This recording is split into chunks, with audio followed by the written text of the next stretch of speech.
다음은요. 사실 이번 대선 때 경기도는 이재명 전 후보가 앞섰죠. 그러니까 민주당이 우세한 지역입니다. 자, 6월 1일 지방선거 여기서 새로운 경기도지사를 뽑아야 되는데 벌써부터 많은 분들이 손을 들고 있기도 하고요. 물망에 또 오르는 분도 있는데 이런 기사가 오늘 있군요. 여기 보시면 국민의힘 안팎에서 국민의힘 경기지사 후보로 유승민 전 의원 차출론이 나오고 있다. 어떠냐는 거죠, 지금 유승민 전 의원. 중진 의원, 그리고 대선 도전까지 했던 분이잖아요. 대선에서 민주당 패한 곳인데 3040 젊은층 유권자 많고 거물급 개혁 보수 인물이라고 할 수 있죠. 승부수가 가능한 거 아니야. 이런 얘기가 나온답니다. 다음은요. 이제 민주당과 관련돼 있는 내용입니다. 보시죠. 민주당 쇄신 보여주기에 적합하다. 김동연 경기지사 후보로 부상. 그러니까 지금 여권 후보가 되는 거죠. 이렇게 되면. 그러면 앞서서 유승민, 김동연. 물론 많은 분들이 지금 여야에서 출마 준비를 하고 계세요. 근데 이런 분들은 이제 대선에 도전을 하신 분이기 때문에 좀 더 주목을 받는 거죠. 권유가 많다. 출마 고민 중이다. 이런 얘기가 나왔습니다. 자, 그럼 김동연 전 후보의 이야기 들어보겠습니다. 출마를 권유하신 분들이 제법 있는 건 사실입니다. 이번 선거에 대한 성찰, 또 제가 6개월 동안 정치하면서 추구했던 어떤 가치, 이런 권력구조 개편이나 정치 교체가 가장 선행돼야 되겠고, 여기서부터 비롯돼서 우리 이 경제, 사회, 교육의 다른 문제를 풀 수 있다고 하는 이 문제를 어떻게 좀 구해나가는 가장 바람직한 방법이 무엇일까 하는 그런 면에서 고민을 하고 있고, 이런 게 지나면 조금 그런 현실적인 문제도 같이 우리 당원들과 협의를 하도록 할 생각입니다. 네. 자, 이종호 평론가. 네. 지금 경기도에서는 사실 민주당이 우세, 이재명 전 후보가 우세했거든요.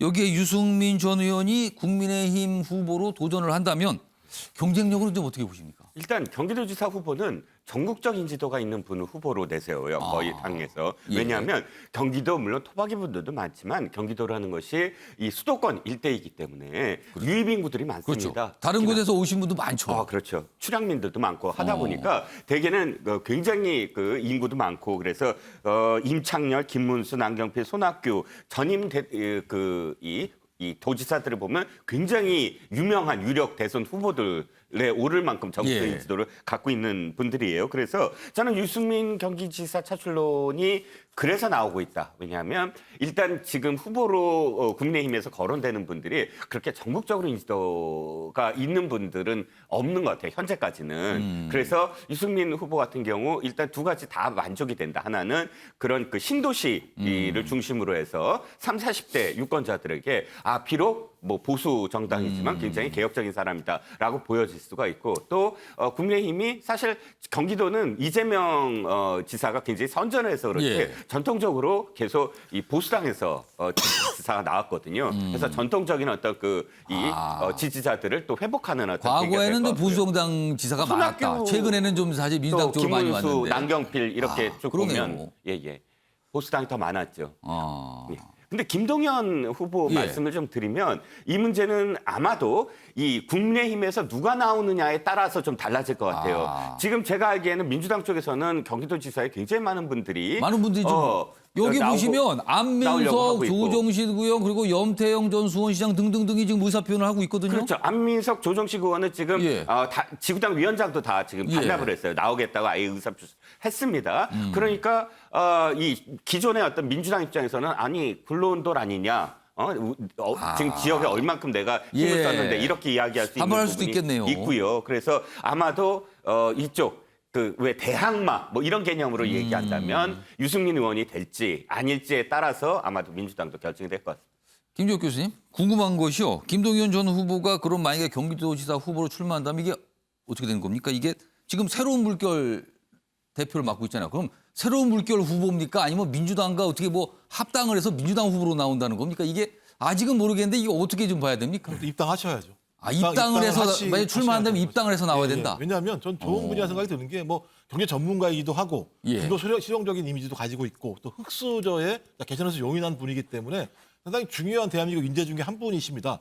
근데 문제는 민주당 같은 경우 6월 선거에서 민주당의 혁신과 개혁 공천을 해야 되는 측면들이 분명히 있어요. 그래서 여기 들어오셔야 되는 것이고 전체적인 민주당의 6월 지방선거와 개혁공천 혁신 과정과 맞물리면서 나오셔야 되는 것이지. 예를 들면 이 김동연 개인이라고 하는 인물은 안 되는 측면이 분명히 있기 때문에 예. 본인께서 만약에 진짜 경기도지사에 나오실 생각이 있으시다고 얘기한다면 저는 당연히 민주당에 입당하셔서 내부에 있는 공천의 기준 또는 공천의 과정, 혁신의 과정에서 본인의 위치를 잡으시는 게 맞다고 생각을 합니다.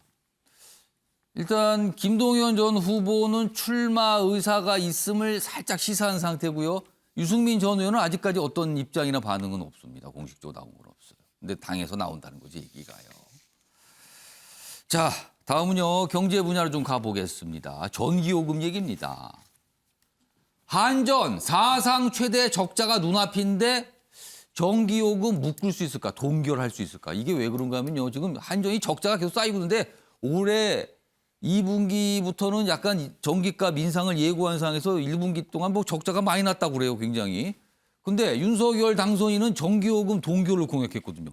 이거 어떻게 할 수 있냐는 거죠. 감당할 수 있느냐는 거죠, 이 적자를. 그리고 앞으로 지금 기름값 계속 오르잖아요. 전기값도 오를 수밖에 없다는 거예요. 이게 만만치 않다는 거죠, 상황이요. 다음 기사 하나 더 보겠습니다. 한전 1월에만 1조 5천억 원 손해가 났답니다. 이거 앞으로 더 쌓이겠네요. 근데 윤석열 당선인의 전기료 동결 공약 수정 불가피하다 이런 목소리 나오고 있습니다. 이거 감당 못한다는 거죠. 국제 유가 등 원료 가격 급등하고요. 1월 전력 구입비가 55% 폭등. 2월엔 손실 더 커질 거고. 올해 영업적자 20조 달 거다. 이 정도면은. 이거 어떻게 하라는 거죠. 일각에서는요. 일단 2분기 전기요금 일단 오르는 거 시사됐거든요. 근데 그 위에 더 올려야지 감당할 수 있는 얘기 나옵니다. 근데 그러면은 공약은 이렇게 되는 겁니다. 최인정 변호사, 이거 어떻게 해야 됩니까? 이게 참 안타까운데요. 말씀대로 한전이 지금 한 달에 지금 한 1조 5천억, 올해 지금대로 간다고 하면 20조 정도의 손해가 드는데 웬만한 기업 20조 이익을 내는 건 물론 손해나면 망하죠. 그렇기 때문에 이렇게 계속 나갈 경우 사실 상장사 아닙니까? 예. 그대로 이걸 올리지 않고 있으면은 배임 논란도 있을 수 있는 그런 그러니까 주주들 건데요. 입장에서는 문제 제기할 수 있죠. 그렇죠. 그렇기 때문에 현재 그 정부 같은 경우에는 올해 4월 달 그리고 10월 달 두 차례 지금 올리겠다라고 했는데 잘 생각해 보면 공교롭게도 윤 당선자의 취임은 5월입니다. 그러다 보니까 지금 현재 입장에서 봤을 때는 4월 달에는 인상되지만 10월 달에는 인상이 내년으로 넘어갈 가능성, 현재로서는 그럴 가능성이 있어 보이는데요.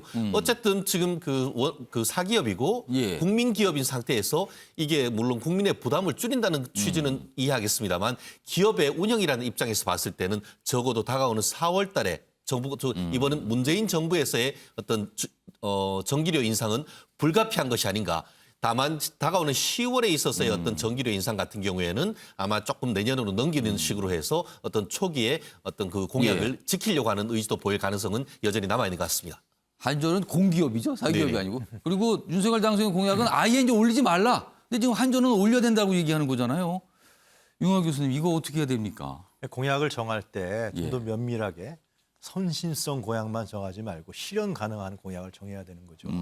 이미 한전이 작년에 영업 적자가 5조가 넘었다는 것이 알고 있을 거고요. 예. 그리고 지금 최 변호사님 말씀하신 대로 4월, 10월에 이거 요금 인상을 안 하면은 굉장히 심각한 상황이 발 수밖에 없다. 특히 우크라이나 사태라든가 국제 에너지 가격이 예. 오르기 때문에 이런 부분들을 감안했어야 되는 것이고 뭐 저 소상공인 50조도 마찬가지예요. 그것도 지금 보도에 어느 언론 보도에 따르면 노인 예산을 줄인다는까지 얘기 나오잖아요. 예. 그러니까 이 문제는 공약팀이 면밀하게 제대로 안 본 거죠. 그래서 지금이라도 이런 문제는 취임하고 나면은 이 문제에 대해서는 인수위에서 얘기를 하든지 뭐 여가부 폐지 문제도 마찬가지고 좀 현실적으로 그죠? 그 전에 그거는 우리가 좀 오류가 예. 있었다 인정하고 국민도 인정하면 되거든요. 받아들이거든요. 그렇게 해서 좀 현실적이고 예. 실현 가능한 공약으로 저는 인수위에서 정리할 필요가 있다 그런 생각이 듭니다. 당선인이 국민을 좀 설득을 해야 되는 일이 있지 않을까 싶기도 한데 이게 좀 심각합니다, 지금요.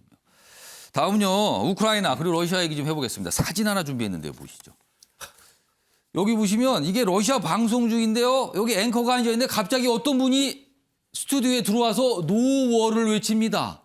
깜짝 놀랐겠죠. 생방송으로 이렇게 나갔답니다. 자, 그럼요. 그 영상 준비했습니다. 보시죠. сотрудничеству в рамках союзного государства, а на совещании в правительстве обсуждали, как сохранить... was my own anti-war decision. Yeah, if I made this decision by myself because 방송국이 뚫렸네요. 갑자기 스튜디오가 갑자기 지금 아침에 매일경제 방송하고 있는데 어떤 분이 들어오셔서 피켓 들고 뭐 이런 셈이 된 거예요 지금요. 아무튼 전쟁 반대 목소리 러시아에서 꽤 있다는 거죠. 보여주고 있습니다. 다음은요 러시아 경제 얘기입니다. 보이시죠? 이게 큰 제목으로 째깍째깍 러시아 디폴트. 왜냐하면 러시아가 국채 발행했는데 이게 국채 갚아야 되는 시기가 온대요.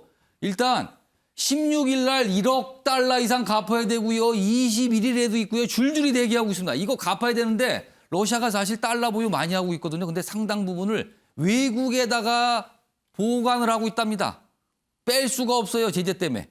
그러니까 돈이 있으나 빼지 못해 못감 현상이 발생했다는 거죠. 부도입니다. 국가 부도.